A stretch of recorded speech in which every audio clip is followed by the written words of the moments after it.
మొన్న యాదగిరి నరసింహస్వామి గుడికి పోయినా ఏం పబ్లిక్ వచ్చిండ్రు. ఏ బస్సు చూసినా ఇసుమంత ఖాళీ లేకుండా నిండిపోయినాయి.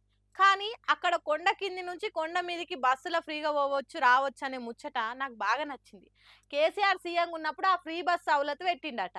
అట్లనే అంతటుంటే మంచిగా ఉన్నాను అనుకున్నా నేను అట్లా అనుకున్నానో లేదో ఏపీ సర్కార్ ఓ చక్కని నిర్ణయం చేసింది. ఇన్నరా ఈ సంగతి తిరుపతి పోయేటోళ్ళు మంచి ఇన్నూరు మేము చెప్పబోయేది. ఇప్పటి సంది తిరుపతిలా ఒక్క జాగల నుంచి ఇంకో జాగలకు పోనీకే పైసలు అవసరం లేదుగా. అందరికీ తెలిసిందేనాయే. కొండ మీద ఉన్న కడమ జాగాలు చూడనికే ప్రైవేట్ ట్రావెల్స్ వాళ్ళు ఎన్ని పైసలు గుంజుతారో ఎరికే కదా. అట్లా అందరికి అన్ని చూడాలి అనే ఆశ ఉన్న పైసలు ఉండాలి కదా. అందుకే ఏపీఎస్ఆర్టీసీ వాళ్ళు బస్సులను ఫ్రీగా నడిపిస్తుంది. అందులో కాలుష్యం పెరగకుండా ఉండనీకే బ్యాటరీ బస్సులను తిప్పుతారట.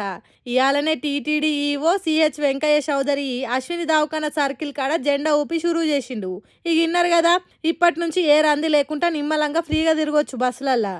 కానీ ఈడో తక్లీఫ్ ఏందంటే దినాం ఎంతో మంది ఆ ఎంకన్నను చూడనికే పోతారు. ఫ్రీ బస్సులో ఎసొంటి లొల్లిలు అవుతున్నాయో చూస్తూనే ఉన్నాం. ఇప్పుడు తిరుపతిలో కూడా ఫ్రీ బస్ అంటే మరిగా లొల్లి ఏ తీర్లుంటుందో. శ్రీవారి ధర్మరథాలకే ఎంత రచ్చ చేస్తారు. ఇప్పుడు ఏం చేస్తారో ఏం పాడో.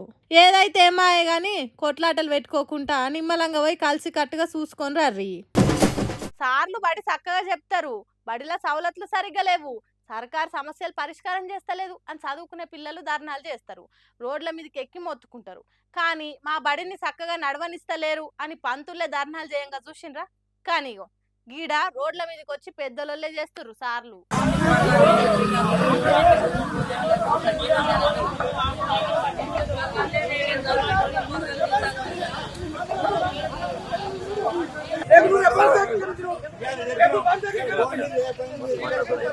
వెనకట బతకలేక బడి పంతులు అయినరని అంటారు కానీ ఇగో ఇప్పుడు బడి నడవక పంతులు లొల్లి చేస్తున్నారు.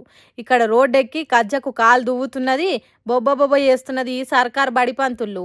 పుక్కానికే పుస్తకాలు ఇచ్చి ఫీజులేం లేకుండా చక్కని చదువు చెప్తుంటే ప్రైవేట్ బడులోళ్ళు బతకనిస్తలేరట సర్కార్ బడులను. అయ్యవ్వకు మాటలు చెప్పి సర్కార్ బడులల్లో పిల్లలు లేకుండా ఖాళీ చేయిస్తున్నారట. ఆగో అందుకే గిట్లా ప్రైవేట్ బడి బస్సులకు అడ్డం తిరిగిండ్రు పంతుళ్ళు. మా బడిలో షేరికైనోళ్లను మీరెట్లా తీసుకుపోతారని మరలబడ్డరు. సూర్యాపేట జిల్లా ఏపూరు సర్కార్ బడి పంతుల పోరాటం ఇది. ప్రైవేట్ బడి బస్సులను రోడ్ల మీదనే ఆపిండ్రు. మీరు మా బడి నడవనీయకుంటే మేము మీ స్కూల్లో నడవనీయమన్నట్టు చేసిండ్రు. సర్కార్ బడిలో చదువులు మంచిగుండేవి, పంతులు పిల్లలను పట్టించుకోరు. ఆఖరికి పొట్ట జీరితే అక్షరం ముక్క రాకుండా చేస్తారు. మీ పిల్లలే ఆగమవుతారని లేనిపోని ముచ్చట్లు చెప్తారు. అసలే సర్కార్ పంతులకు చదువు రానట్టు, ప్రైవేట్ బడులలో చదువుతూనే పుట్ల కొద్ది మార్కులు వచ్చినట్టు, ఎక్కడ రాని ర్యాంకులు ప్రైవేట్ బడిలో చదివిన వాళ్ళకే వచ్చినట్టు అడ్వర్టైజ్లు ఇచ్చి సర్కార్ బడులను చావగొడుతుంటారు.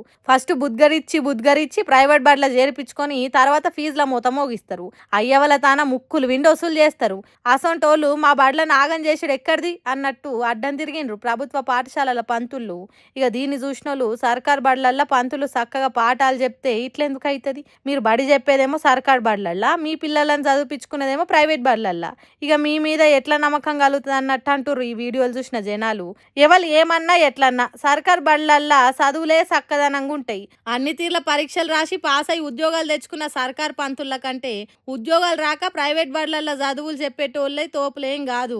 కాబట్టి బట్టలకు ఫీజు, బస్సులకు ఫీజు, పుస్తకాలకు ఫీజు, టై బెల్ట్లకు ఫీజు అని జనిగల తీరుగా రక్తాలు పీల్చే ప్రైవేట్ బడి కంటే అన్ని ఉచితంగా ఇచ్చే సర్కార్ బడే మేలు. కాకపోతే పిల్లలకు చదువు మంచిగా రాకుంటే వాళ్ళని అడిగే బాధ్యత మాత్రం అయ్యవ్వలేదని అంటుర్రు సర్కార్ బడులు బాగుపడాలని కోరుకునేటోళ్ళు.